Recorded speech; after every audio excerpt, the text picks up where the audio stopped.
روز کو ہر دن ایک نئے تجربے سے روشناس ہونا پڑتا تھا۔ یہ تجربہ بھی پہلا ہی تھا کہ اس کا گاہک بے رخی دکھا رہا تھا۔ اس نے سر جھٹک کر بیڈ روم کی جانب قدم بڑھایا۔ اس نے دروازہ کھولا تو شاہ زیب بیڈ کے گراؤنڈ سے ٹیک لگائے نیم دراز تھا۔ اسے دیکھتے ہی فوراً اٹھ کھڑا ہوا۔ روز کے دل کی دھڑکنیں تیزی سے دوڑنے لگیں۔ وہ جہاں کھڑی تھی وہیں جم گئی۔ شاہ زیب اس کی جانب دیکھ رہا تھا اور وہ بھی یکٹے کسی کو دیکھ رہی تھی۔ اندر آؤ، دروازہ بند کر دو۔ شاہ زیب اٹھ کھڑا ہوا۔ وہ اپنی ہمت منجمد کرتی دروازے سے ہٹ کر ہلکے ہلکے قدم اٹھاتی اندر داخل ہوئی۔ بیٹھو۔ شاہ زیب نے صوفے کی طرف اشارہ کیا۔ وہ چپ چاپ بیٹھ گئی۔ اس کی نظریں اپنے ہاف اسکرٹ سے جھانکتی ہوئی آدھی ننگی ٹانگوں پر جا کر رک گئی تھیں۔ شاہ زیب بھی اس کے سامنے بیڈ پر بیٹھ گیا۔ کچھ دیر دونوں کے درمیان خاموشی چھائی رہی۔ شاہ زیب نے گہری سانس لی۔ تم کچھ کہنا چاہتی تھی، مجھ سے کہو۔ مجھے چادر چاہیے۔ میں اس طرح تمہارے سامنے نہیں بیٹھ سکتی۔ میں تمہارے سامنے اس حال میں بیٹھی رہی تو زندہ زمین میں گڑ جاؤں گی۔ اس کے لفظوں میں کپکپاہٹ واضح تھی۔ شاہ زیب اس کی بات سنتے ہی فوراً اٹھ کھڑا ہوا۔ اس نے کمرے کی الماری ٹٹول کر اس میں سے ایک سفید چادر نکالی اور اس کی جانب بڑھا دی۔ کھڑکی میں کھڑا ہو کر وہ باہر دیکھنے لگا۔ وہ صوفے سے اٹھ کر چادر اپنے اوپر لپیٹنے لگی، پھر بیڈ پر چڑھ کر ایسے پالتی مار کر بیٹھ گئی کہ اس کے جسم کا کوئی بھی عضو شاہ زیب کی نظروں میں نہ آئے۔ بولو۔ جب وہ بیٹھ گئی تو شاہ زیب واپس پلٹا اور اس کے سامنے صوفے پر بیٹھ گیا۔ وہ کچھ دیر بیٹھی اپنی ہتھیلیوں کو ملتی رہی۔ مجھے میرے بابا سے ملنا ہے۔ بہت ہمت جمع کر کے اس نے یہ بات کہی۔ وہ کچھ لمحے خاموشی سے اس کی جانب دیکھتا رہا۔ تم سمجھتی ہو وہ تم سے ملنا چاہیں گے؟ وہ اسی طرح اسے دیکھتے ہوئے پوچھ رہا تھا۔ ہاں، میرے بابا، میرے بابا، میرے بابا۔ وہ اپنا جملہ مکمل نہ کر پائی اور پھوٹ پھوٹ کر رونے لگی۔ میں بہت بری ہوں مگر میرے بابا بہت اچھے ہیں۔ وہ مجھے معاف کر دیں گے۔ وہ معاف کر دیں گے تو میں سکون سے اپنی جان دے دوں گی۔ میں تو اس حال میں موت کو بھی گلے نہیں لگا سکتی۔ وہ روتے ہوئے کہہ کر ہچکیوں سے رونے لگی۔ پلیز خاموش ہو جائیں۔ اس نے اسے چپ کرانا چاہا مگر وہ اس طرح کچھ دیر روتی رہی۔ اس کی سمجھ میں نہیں آ رہا تھا کہ وہ کیا بڑبڑا رہی تھی۔ وہ بس چپ چاپ بیٹھا اس کو دیکھتا رہا، باوجود کوشش کے وہ آگے بڑھ کر اسے خاموش نہ کرا رہا تھا۔ کچھ دیر رو کر وہ خود ہی خاموش ہو گئی اور اپنے آنسو خشک کرنے لگی۔ میں کوشش کروں گا تمہاری مدد کرنے کی، مگر میں وعدہ نہیں کرتا۔ لیکن اس سے پہلے تم مجھے یہ بتا سکتی ہو۔ وہ کہہ کر چپ ہوا، پھر کچھ سوچ کر دوبارہ بولا۔ مجھے پوچھنا تو نہیں چاہیے مگر تمہارا حال دیکھ کر بار بار میرے دماغ میں ایک ہی سوال آ رہا ہے کہ تم یہاں کیسے پہنچی؟ تم تو اپنی ماں کے ساتھ گئی تھی نا؟ ماں کہاں ہے تمہاری؟ ماں؟ یہ لفظ کہتے ہوئے اس کے چہرے پر نفرت آگ کی مانند دہنے لگی۔ ماں نہیں ہے وہ میری۔ ماں اپنے بچوں کو نہیں بھیجتی ہے۔ اس نے تو 2 بچے پھینک دیے اور تیسری کا سودا کر ڈالا۔ شکر ہے مونی اور ارسلان ہمارے ساتھ نہیں آئے تھے، بابا کے پاس تھے۔ اگر وہ دونوں بھی آ جاتے تو وہ بھی میری طرح۔ نہیں، وہ کسی معصوم بچے کی طرح بلکتے ہوئے بولی۔ تمہارے کہنے کا مطلب ہے تمہیں تمہاری ماں نے بھیج دیا تھا؟ اس نے تصدیق کی۔ ہاں، میری ماں دولت کے حصول کے لیے کچھ بھی کر سکتی ہے۔ اور تم؟ شاہ زیب نے بہت مختصر پوچھا مگر اس لمحے اس کی نگاہوں میں بلا کی حقارت تھی، جیسے وہ کسی انسان سے نہیں، گٹر کے کسی کیڑے سے محو گفتگو ہو اور اس کے لیے بھی اس کو مجبوراً بیٹھنا پڑا ہو۔ میں تو کٹ پتلی ہوں اور کچھ بھی نہیں۔ میں رہی ہی کہاں ہوں، میں کٹ پتلی ہوں جس کی ڈور کبھی تو ایک کبھی دوسرے ہاتھ میں ہوتی ہے۔ میں تو کھلونا ہوں نا، جس سے ہر روز ایک نیا خرید دل بہلاتا ہے۔ میں نہیں ہوں۔ لفظ میں دیوانوں کی طرح بار بار دہرانے لگی تھی۔ شاہ زیب نے پہلو بدلا۔ اس کا حال دیکھ کر اسے اپنے سوال پر مداحمت ہونے لگی۔ وہ مسلسل رو رہی تھی۔ اب تم مجھ سے کیا چاہتی ہو؟ شاہ زیب نے دوبارہ پوچھا۔ مجھے یہاں سے نکال کر ایک بار میرے بابا کے پاس لے چلو۔ میں ان سے ہاتھ جوڑ کر معافی مانگنا چاہتی ہوں۔ وہ فوراً ہاتھ جوڑتے ہوئے بولی۔ تم سمجھتی ہو یہ سب آسان ہے؟ نہیں، بہت مشکل ہے یہاں سے نکلنا۔ میں سب جانتی ہوں، یہ لوگ میری جان لے لیں گے، میرے بازو ٹانگیں کاٹ کر مجھے پھینک دیں گے کسی گندے نالے میں، مگر مجھے یہاں سے آسانی سے نکلنے نہیں دیں گے۔ پھر بھی تم چاہتی ہو کہ میں تمہیں یہاں سے نکالوں؟ تم نے کیسے سوچ لیا اس سب کے باوجود میں تمہیں یہاں سے نکال سکتا ہوں؟ امید۔ اس نے گہری سانس لی۔ تم سے ملنے کے بعد ایک مدھم سی امید نظر آئی تھی، شاید کہ اللہ کو مجھ پر رحم آ گیا ہے۔ اللہ کو تم پر رحم ہی تھا اور ابھی بھی نہیں، وہ تو ہمیشہ سے ہی مہربان رہا ہے تم پر۔ تم نے تبھی اپنے ساتھ بے رحمی کی تھی جس کا خمیازہ بھگت رہی ہو۔ میں نادان تھی۔ ماورا نے سر جھکا لیا۔ شاہ زیب نے کچھ دیر اسے دیکھا۔ وہ کسی معصوم بچے کی طرح سر جھکائے بیٹھی تھی۔ وہ غلط نہیں کہہ رہی تھی، وہ واقعی نادان تھی۔ شاہ زیب کو اس لمحے اس پر بے تحاشا ترس آیا۔ تمہارا ہولڈ کس کے ہاتھ میں ہے، جانتی ہو اسے؟ اینڈرسن یکرڈ نام ہے اس کا، روز نے بتایا۔ اور کیا جانتی ہو اس کے بارے میں؟ شاہ زیب نے پوچھا۔ وہ بہت پاورفل انسان ہے، اس کا کوئی کچھ نہیں بگاڑ سکتا، اور اس کے بعض کلبز اور ہوٹلز وغیرہ ہیں، وہ بہت سروسز ہیں اس کے۔ ہو سکتا ہے ابھی بھی تم میرے اور تمہارے درمیان ہونے والی گفتگو سن رہا ہو۔ روز نے اس کی دیواروں کی طرف کن آنکھیوں سے دیکھا، جیسے وہ کسی مائکرو فون یا کیمرہ تلاش کر رہی ہو۔ بے فکر رہو، یہاں میرے اور تمہارے درمیان ہونے والی ملاقات اور گفتگو بس ہم دونوں کے درمیان رہے گی۔ تم چھوٹے شیخ ہو؟ روز نے پوچھا۔ چھوٹا شیخ؟ کون سا چھوٹا شیخ؟ مجھے اینڈرسن نے فون پر کہا تھا مجھے یہاں چھوٹے شیخ کے لیے بھیجا گیا ہے۔ اس روز تم سے سر راہ ملنے کے بعد دونوں میں سزا میں تھی، مگر آج اچانک چھوٹے شیخ کے بلانے پر مجھے یہاں بھیجا گیا۔ اینڈرسن بہت خوش تھا، کہہ دیا تھا بہت بڑا آسامی ہے۔ چھوٹے شیخ کو کوئی شکایت نہیں ہونی چاہیے، روز نے مفصل بتایا۔ اوہ اچھا، شیخ شعیب کے بلانے پر یہاں آئی ہو تم؟ خیر چھوڑو اس بات کو، تم آرام کرو، میں اب چلتا ہوں۔ اٹھ کھڑا ہوا۔ کہاں جاؤ گے تم؟ وہ بے چینی سے بولی۔ اپنے فلیٹ پر، اس نے بتایا۔ یہ تمہارا فلیٹ نہیں ہے؟ نہیں، یہ میرے دوست کا یعنی چھوٹے شیخ کا فلیٹ ہے۔ تم آرام کرو، صبح یہاں سے چلی جانا، وہ تمہیں ڈسٹرب نہیں کرے گا۔ تم دوبارہ ملو گے مجھ سے؟ میری مدد کرو گی نا؟ ہاں، میں کوشش کروں گا تمہاری ہر ممکن مدد کرنے کی، مگر میری تم سے گزارش ہے، خدا را کبھی بھی مجھے کہیں باہر دیکھ لو تو میرے سامنے اس حالت میں مت آنا۔ میں اکیلا نہیں ہوتا، میرے دوست بھی ہوتے ہیں، میں نہیں چاہتا کوئی مجھ سے اس قسم کا سوال کرے۔ آئی ہوپ تم میری بات سمجھ رہی ہو۔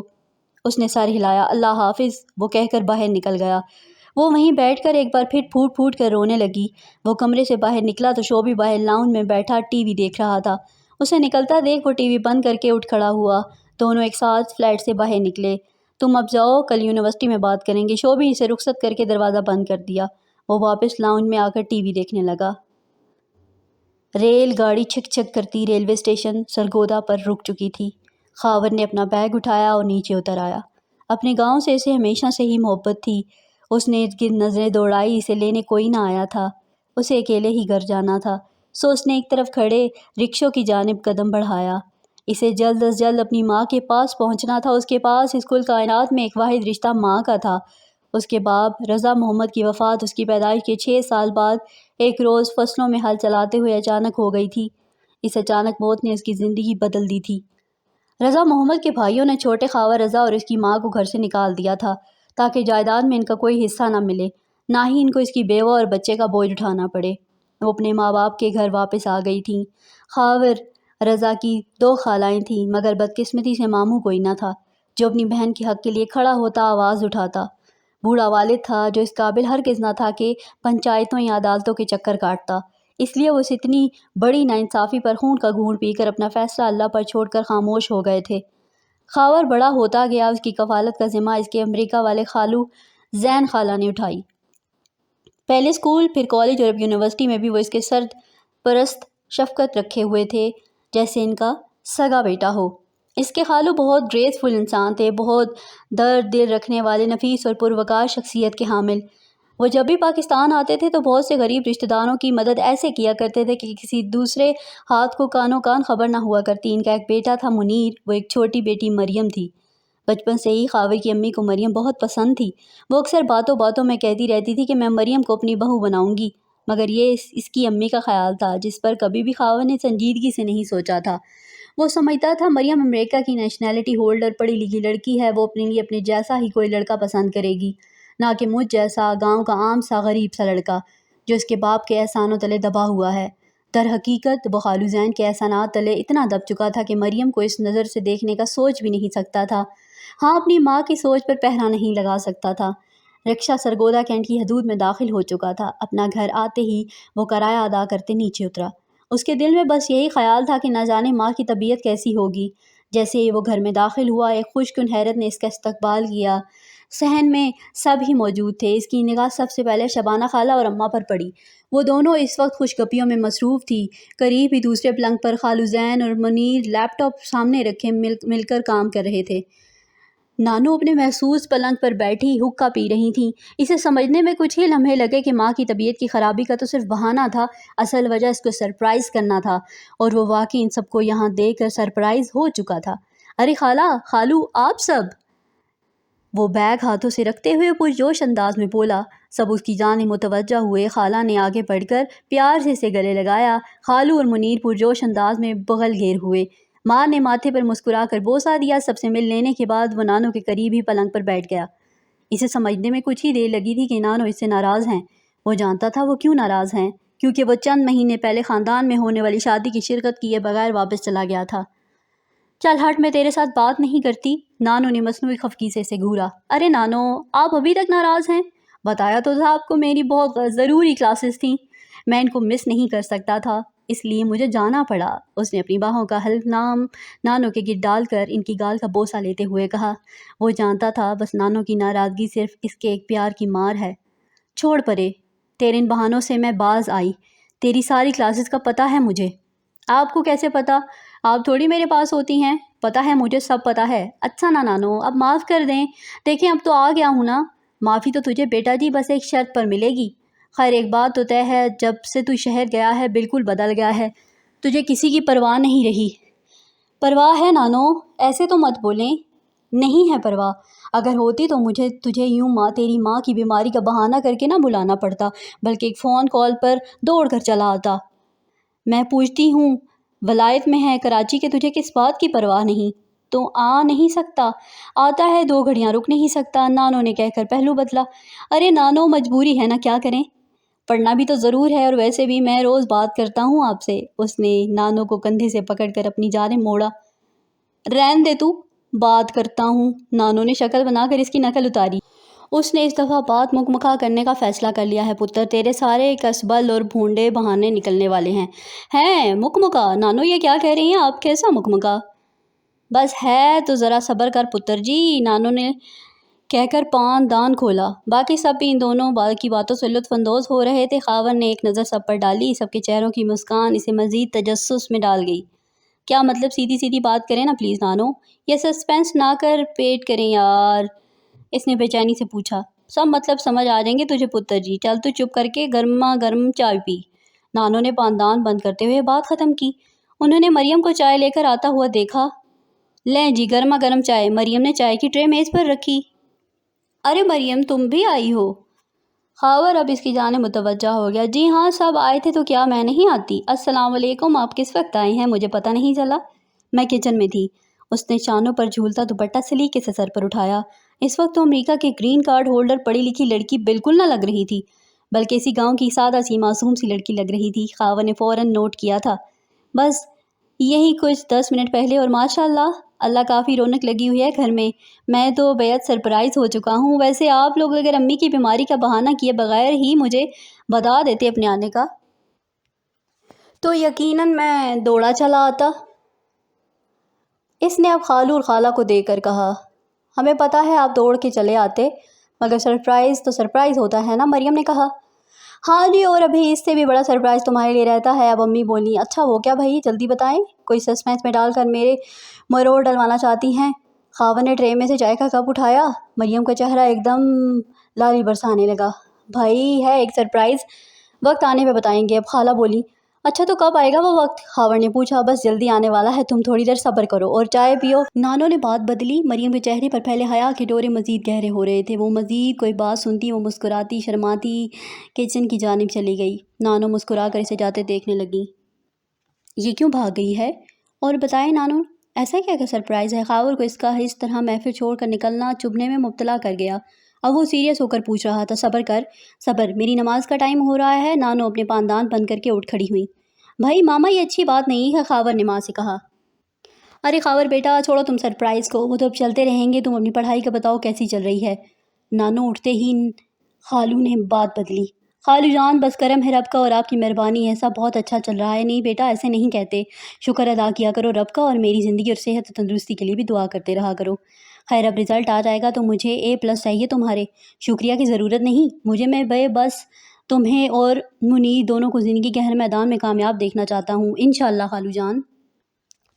ہم دونوں ہی آپ کو کبھی مایوس نہیں ہونے دیں گے۔ اس کے خالو جان کا برتاؤ ہمیشہ سے ہی اس کے ساتھ باپ اور بیٹے کے جیسا تھا۔ وہ خاور اور منی دونوں میں کوئی فرق نہ کرتے تھے، مثالی شخصیت اور پرخلوص انسان تھے، مگر اس کے باوجود خاور کے اندر جھجک تھی۔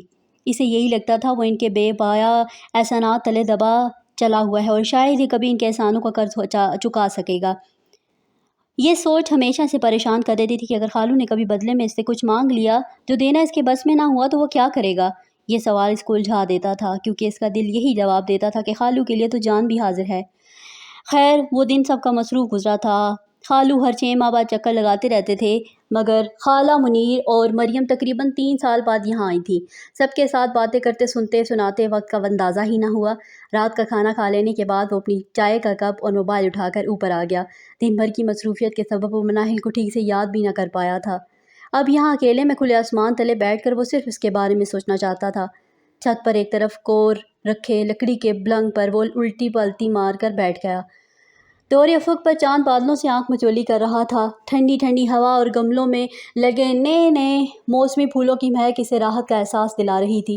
اس نے ہاتھ سے چائے کا کپ رکھ دیا تھا، موبائل کی سکرین پر اس کی انگلیاں تیزی سے حرکت کرنے لگیں۔ گیلری کھول کر اس نے مناہل کی تصویر اوپن کی۔ تصویر پر نظر پڑتے ہی جیسے دل مضطرب یاد سے مچلنے لگا۔ مس یو سو مچ میری جان۔ اس نے سکرین پر ہاتھ پھیر کر اس کے چہرے کو چھو کر محسوس کرنے کی کوشش کی۔ کیا ہو رہا ہے جناب؟ ابھی وہ کھل کر اس احساس کو محسوس بھی نہ کر پایا تھا کہ سامنے سے آتی مریم نے اس کو چونکا دیا۔ اس نے فوراً اسے دبا کر سکرین آف کرنے کی کوشش کی۔ اس کے حد تک چونک جانے پر موبائل کو سوئچ آف کرنے پر مریم کو شک ہوا۔ کیا چھپا رہے ہیں؟ اس نے فوراً سوال کر ڈالا۔ کچھ نہیں، بس ایسے ہی۔ اس نے موبائل پینٹ کی جیب میں ٹھونسا، پھر سیدھا ہو کر بیٹھنے لگا۔ نہیں کچھ تو ہے، بتائیں نا مجھ سے کیا چھپانا؟ مریم تجسس میں ہو گئی۔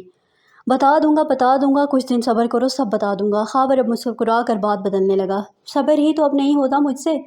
مریم کی زبان سے بے دہانی میں یہ جملہ نکلا تھا۔ وہ یہ کہہ کر شرمندہ سے ہونے لگی۔ کیوں بھائی، اب کیا ہو گیا؟ کچھ نہیں، وہ بس ایسے ہی۔ آپ بتائیں، کوئی پریشانی ہے؟ آپ محفل چھوڑ کر چھت پر اکیلے بیٹھے چاند ستاروں کو گھور رہے ہیں۔ مریم نے بات بدلی۔ ہاں یار، بس تمہیں تو پتہ ہے مجھے گیدرنگ پسند نہیں، مجھے تنہا رہنا اچھا لگتا ہے۔ ہاں جانتی ہوں یہ بات، مگر نیچے سب فیملی ممبرز تھے، آپ کو ان سب کے ساتھ بیٹھنا باتیں کرنا کب سے ناپسند ہونے لگا؟ ناپسند نہیں ہے مریم، بس کچھ دیر کے لیے تنہا رہنا چاہتا ہوں۔ اوہ سوری، میں نے یقیناً آپ کو ڈسٹرب کر دیا۔ نہیں اٹس اوکے۔ تم سناؤ، تمہاری اسٹڈی کیسی چل رہی ہے؟ پڑھائی تو مکمل ہو چکی ہے میری، اب سوچ رہی ہوں کوئی کام شروع کروں۔ ہاں تمہارا تو فیشن ڈیزائننگ کا فائنل ایئر تھا، خاور نے کہا۔ ہاں بالکل، اور اب اپنا بوتیک اسپیشل سٹارٹ کرنا چاہتی ہوں۔ گریٹ آئیڈیا، مگر میرا مشورہ ہے تم امریکہ میں ہی رہ کر پاکستانی کلچر کو فروغ دو۔ یہاں کے ڈریسز وغیرہ اور وہ اس سے بے دہانی میں یہ ٹاپک چھیڑتے ہوئے تھا۔ باتیں مریم سے کر رہا تھا، مگر اسے خود بھی اندازہ تھا کہ وہ ٹھیک بول رہا ہے یا غلط۔ سمجھ گئی ہوں میں آپ کی بات۔ مریم نے اس کی سوئی اور اوپر اٹکی دیکھی تو فوراً بات ختم کر دی۔ خاور نے پھر کوئی جواب نہ دیا، اپنے ہاتھ میں پکڑے چائے کے کپ کے ہلکے ہلکے سپ لینے لگا۔ مریم کچھ دیر خاموش رہی۔ میں نیچے چلتی ہوں، مجھے نیند آ رہی ہے۔ وہ تخت سے اٹھ کھڑی ہوئی۔ شور، good night, sweet dreams. Khawar نے مسکرا کر اسے دیکھا، دل ہی دل میں سکون کا سانس لیا۔ مریم کو اس کا ہر انداز کھٹک رہا تھا، چپ چاپ سینیاں اترنے لگی۔ اس کے جاتے ہی خاور نے پھر سے موبائل فون نکالا، اسکرین پر پھر سے مونی کی تصویر جھلملائی۔ خاور کے چہرے پر محبت کے گہرے رنگ لہرا رہے تھے۔ کیسا ہوا ہے پیپر مونی؟ وہ ایگزامینیشن ہال سے پیپر دے کر باہر نکلی تو ردا نے پوچھا۔ میرا پیپر اچھا ہو گیا، تم بتاؤ؟ میرا تو بہت اچھا ہوا ہے، مگر واقعی میں بہت اچھا ہو گیا ہے۔ ردا نے لفظ اچھا پر بہت زور دیا۔ واہ زبردست، تم ہمیشہ سے ہی ڈرتی رہتی ہو کہ تیاری اچھی نہیں ہے اور پیپر تمہارے ایسے ہی اچھے ہو جاتے ہیں، مناہل نے کہا۔ ہاں یہ تو ہے، بس اچھا چلو کچھ کھا پی لیتے ہیں پھر نکلتے ہیں گھر کے لیے۔ اس نے مناہل کو بازو سے پکڑا۔ نہیں یار، میرا موڈ نہیں ہے، گھر جانا چاہتی ہوں۔ اس نے بازو چھڑا لی۔ کیوں موڈ نہیں ہے؟ خاور بھائی کو مس کر رہی ہو؟ ہاں، ان سے گھر جانے سے پہلے آخری بار بات ہوئی تھی، اس نے افسردگی سے جواب دیا۔ اچھا تو بغیر بات کچھ کھائے گھر جانے سے اس کی یاد ختم ہو جائے گی؟ مجھے پتہ ہے تم نے ناشتہ بھی ایسا ہی کیا ہوگا۔ نہیں، گھر چل کر کچھ کھا لیتے ہیں یار۔ یونیورسٹی میں پھر میں اپنی جگہ ان کو تلاشتی رہتی ہوں، گھر جاؤں گی تو یہ تلاش ختم ہو جائے گی۔ اچھا چلو پھر میرے گھر چلتے ہیں، آج میں نے بریانی بنائی ہے، ردا نے کہا۔ اچھا ٹھیک ہے، مگر تم مجھے کچھ دیر کے لیے میرا موبائل دو گی، میں ان سے بات کر کے تسلی کر لوں کہ وہ خیریت سے پہنچ گئے اور ان کی امی کا بھی حال چال پوچھ لوں۔ ٹھیک ہے تم پوچھ لینا، مگر پھر نیکسٹ پیپر صرف اچھا نہیں بلکہ بہت اچھا ہونا چاہیے۔ Okay done. مناہل کے چہرے پر خوشی کی لہر دوڑی۔ وہ دونوں یونیورسٹی سے سیدھا رضا کے گھر آ گئی۔ خاور بھائی، میرا ارادہ تھا اس مرتبہ مری جانے کا، اور آپ کو بلانے کا مقصد یہی تھا۔ اب آپ آ گئے ہیں تو 3 دن کا ٹرپ بنتا ہے، منیر نے کہا۔ نہیں یار، میری ضروری کلاسز ہیں، میں کل واپسی کے لیے نکلوں گا۔ نہیں، ہرگز نہیں۔ تم اب ہاتھ لگ ہی گئے ہو تو ہم ایسے نہیں جانے دیں گے۔ ویسے بھی میں جانتی ہوں ان دنوں فری ہو تم۔ 2 ماہ پہلے تمہارے امتحان ہوئے تھے، رزلٹ آنا ہے بس۔ وہ سب اس وقت ٹی وی لاؤنج میں بیٹھے تھے، کشمہ نے دو ٹوک انداز میں کہا تھا۔ ہاں ماما، مگر میں نے آپ کو بتایا تو ہے میں ایک ضروری کورس کر رہا ہوں بیٹا، کورس کی ایسی کی تیسی۔ تم مجھے مت بتاؤ، میں سب جانتی ہوں، سب سمجھتی ہوں۔ اب جب تم آ ہی گئے ہو اللہ اللہ کر کے، تو فی الحال یہیں رہو کہ جب تک کہ تمہارے خالو لوگ واپس نہیں چلے جاتے ہیں۔ نہیں ماما، یہ پاسبل نہیں ہے، میں مس نہیں کر سکتا کورس، میرے لاسٹ منتھس چل رہے ہیں۔ خاور نے پھر سے انکار کیا۔ خوشی نہیں ہوئی تمہیں ان سب کے آنے کی؟ کشور بیگم کو اس کا بار بار انکار برا لگ رہا تھا۔ اب انہوں نے ایموشنلی ٹریٹ کرنا شروع کیا۔ ماما آپ ایسے کیسے کہہ رہی ہیں؟ پلیز یار، میں خوش ہوں، بہت خوش ہوں۔ خاور کو شرمندگی ہونے لگی۔ سب دونوں ماں بیٹے کی گفتگو خاموشی سے سن رہے تھے۔ پھر ٹھیک ہے، ایک ماہ ان سب کے ساتھ تو یوں چٹکی بجاتے گزر جائے گا، پھر تم چلے جانا۔ کشور بیگم نے خوشی سے چٹکی بجائی تھی۔ مگر ماما، خاور نے بے چینی سے پہلو بدلا۔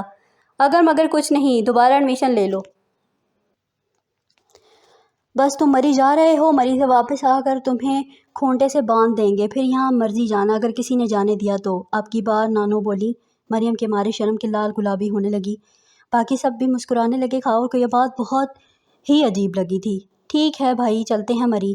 خاور کچھ دیر خاموش رہا، پھر اس نے حتمی فیصلہ سنا دیا۔ اس کا یہ کہنا تھا کہ سب کے چہرے پر رونق آ گئی۔ منیر اور مریم دونوں کا نعرہ ایک ساتھ بلند ہوا۔ بابا جانی بائیں روڈ جائیں گے نا؟ منیر نے پوچھا۔ نہیں بیٹا، یہاں سے اسلام آباد تک بائی ایئر جائیں گے، اس کے بعد آگے کا سفر گاڑی پر۔ نہیں بابا جانی، روڈ سے جاتے ہیں نا؟ اب مریم بولی۔ نہیں بیٹا، لمبا سفر ہے، تم جوانوں کے لیے تو شغل میلہ ہے، مگر ہم تھک جائیں گے، اسپیشلی تمہاری نانو۔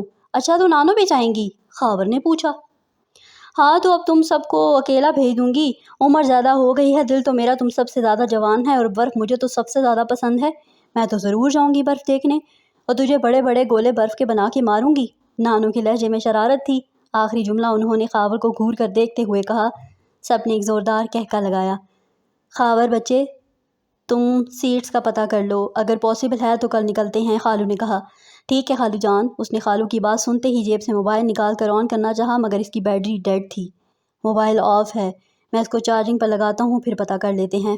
یہ میرے فون سے کر لیں بات، اور مجھے دیں اپنا موبائل، میں چارجنگ پر لگا لیتی ہوں۔ مریم نے اپنے ہاتھ میں پکڑا موبائل اس کی طرف بڑھایا۔ اگر وہ محفل میں نہ بیٹھا ہوتا تو کبھی بھی نہ لیتا، مگر اس نے مریم کے ہاتھ سے موبائل پکڑ لیا۔ لائیں اس کو چارجنگ پر لگا دوں۔ مریم نے اس کا موبائل فون مانگا۔ خاور نے چپ چاپ اسے اپنا موبائل فون پکڑا دیا۔ مریم اس کا موبائل لیے کمرے میں آ گئی، اس کا موبائل آن کر کے چارجنگ پر لگایا۔ وہ دوبارہ ڈرائنگ روم میں آ گئی۔ میرا اس وقت رابطہ نہیں ہو رہا منیر، ایسا کرتے ہیں ہم ایئرپورٹ جا کر سیٹس اور ٹکٹس کنفرم کر لیتے ہیں، خاور نے کہا۔ ہاں بیٹا، یہ ٹھیک رہے گا، تم دونوں جاؤ، کل کی بھی کوئی سیٹس مل جائیں تو کروا لو۔ خالو گویا ہوئے۔ جی بابا، ہم کرا کے آتے ہیں۔ خاور اور منیر دونوں ایک ساتھ ایئرپورٹ کے لیے نکل پڑے۔ گھر پہنچ کر پہلے دونوں نے کھانا کھایا، پھر مناہل ردا کے ساتھ اس کے کمرے میں چلی گئی۔ ردا نے مناہل کو موبائل نکال کر دیا۔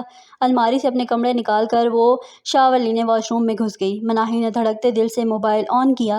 4 دن پہلے بہت اجلت میں اس کی خاور سے ملاقات ہوئی تھی۔ یہ 4 دن اس نے کس قدر بے دلی سے گزارے تھے یہ وہی جانتی تھی۔ اس نے کال ملا دی۔ بیل جا رہی تھی، مگر دوسری جانب سے کال ریسیو نہ ہو رہی تھی۔ موبائل فون اسکرین پر نظریں ٹکائے وہ یہ سوچنے لگی کہ نہ جانے کیوں خاور اس کی کال ریسیو نہیں کر رہا۔ اسے اندازہ تھا وہ خود بھی اس کے لیے اتنا ہی پریشان ہوگا جتنا وہ تھی۔ عام دنوں میں بھی وہ پہلی ہی بیل پر مناہل کا فون ریسیو کر لیا کرتا تھا۔ ایسا کبھی ہو ہی نہیں سکتا تھا کہ وہ خود کال کرے اور خاور ریسیو نہ کرے۔ شاید بزی ہیں، دوبارہ کرتی ہوں، وہ دل ہی دل میں بڑھائی۔ اس نے ایک بار پھر نمبر ڈائل کر کے موبائل فون کان سے لگایا۔ بیل جا رہی تھی۔ موبائل فون کے رنگ پر مریم اٹھ کر کمرے میں گئی۔ جب تک وہ پہنچی کال بند ہو چکی تھی۔ وہ کھڑے کھڑے موبائل کو دیکھ کر واپس پلٹنے لگی، اتنے میں ہی دوبارہ فون پر بیل بجی۔ مریم نے پھر سے پلٹ کر موبائل دیکھا۔ Manahil calling. Mobile phone screen پر نام رونما تھا۔ مریم کی دھڑکنیں تیزی سے دھڑکنے لگیں۔ گو کہ وہ ایک پڑھی لکھی سمجھدار لڑکی تھی، امریکن نیشنلٹی ہولڈر تھی، مگر ایک لڑکی کا نام خاور کے موبائل پر دیکھ کر وہ بے چو تاب کھا کر رہ گئی۔ بیل مسلسل ہو رہی تھی۔ اس نے ہاتھ بڑھا کر موبائل اٹھایا اور کال ریسیو کر کے کان سے لگایا۔ خاور کہاں تھے آپ؟ میں کب سے کال کر رہی ہوں، آئی مس یو سو مچ۔ اگر آپ کال نہ ریسیو کرتے تو میں آپ سے ناراض ہو جاتی۔ اتنی مشکل سے موبائل دیا ہے ردا نے، صرف آپ کی خیریت جاننے کے لیے۔ کال ریسیو ہوتے ہی وہ ایک سانس میں بولنے لگی، مگر دوسری طرف مسلسل خاموشی چھائی ہوئی تھی۔ مریم کے پیروں تلے سے زمین نکل چکی تھی۔ دودھ ملائی جیسے گورے رنگ پر گلابی گال سرخ لال ہونے لگے تھے، جیسے انگاروں پر کھڑی ہو۔ خاور؟ مناہل دوبارہ بولی۔ ہیلو خاور؟ اس نے موبائل فون کان سے ہٹا کر سامنے کیا، یہ دیکھنے کے لیے کال چل رہی ہے یا نہیں۔ خاور بولے نا پلیز۔ کال ٹائمر چل رہا تھا، اس نے پھر سے کہا، مگر کوئی جواب نہ ملنے پر اس نے خود ہی کال ڈسکنیکٹ کر دی۔ مناہل؟ نہیں، میرے خاور کو مجھ سے کوئی نہیں چھین سکتا۔ میں نے بچپن سے لے کر آج تک چاہا ہے آپ کو، اس قدر محبت سے سوائے میرے کوئی اور چاہ ہی نہیں سکتا آپ کو۔ اتنا پیار کبھی بھی نہیں کر سکتا جتنا میں نے ہوش سنبھالا تو اس وقت سے لے کر آج تک آپ کو کیا ہے۔ کوئی اتنی طلب نہیں کر سکتا آپ کی خاور جتنی میں نے کی۔ میرے یقین کو کوئی کیسے توڑ سکتا ہے؟ میرا یقین ہے آپ صرف میرے ہیں، صرف میرے تھے، میرے رہیں گے۔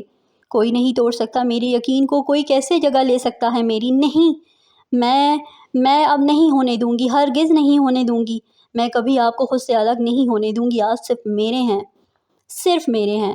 وہ مسلسل اپنا سر نفی میں ہلاتے ہوئے زیر لب بڑبڑا رہی تھی۔ اس کی آنکھوں سے آنسو ایک ایک کر کے اس کی گود میں گرتے چلے جا رہے تھے۔ محبت دور ہے پر کھڑی تھی، محبت ہاتھ سے نکل پڑی تھی۔ ہاں، اس کی بچپن کی محبت بڑی ظالم ہوتی ہے، جسم میں خون کے جیسے دوڑتی ہے۔